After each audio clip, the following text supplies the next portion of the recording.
Haupa, Joseba Belenoar Gang gara, beratik etortzen gara, gure kontzertua hurrengo ertziralean, gaueko 10:00 ikusi ahal izanen duzue, 11 telebistan.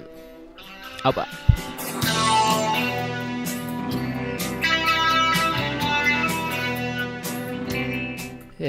Alde batetik, inspirazioa, etortzen da bizitzatik, ez dakit, oroar, bizitzako esparru guztietatik, eta gero, kantuei forma ematerakoan eta kantuaren dago simbologia bat, igual gehiago aurreko lanean, instruaken, honetan baino beldearen simbologia eta gauza guzti hauek, bizitzako esparru horietaz aparte, bai dago elkarlan bat Xabier Sagastarekin, bere marrazkilaria da. Bere marrazkiek era berean inspiratzen dute pixko bandere musika ere bai, eta hor dago retroalimentazio bat.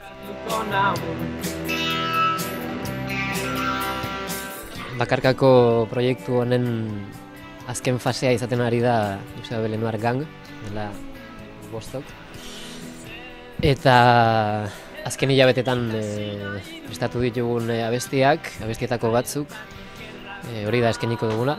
Eta momentuz hau da prestatu duguna zuzenean, nire bakarkako repertoriotik aukeratutako kantu batzuk, eta horiek ematen ditugu zuzenean.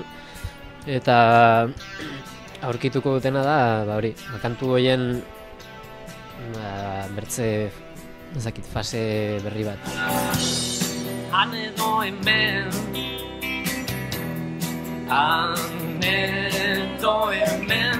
proiektua interesgarria da taldeentzat, erakusten dio jendeari etxetik mugitu gabe taldea nolakoa den, orduan taldea ezagutarazteko eta jendea gero kontzertuetara joatera bultzatzeko laguntzen du. Eta gero, estudioko esperientziak beti dire interesgarriak taldeentzat eta baldin bada horrelako esperientzia berezi bat, kamarekin, publikoarekin eta bar, are interesgarriak.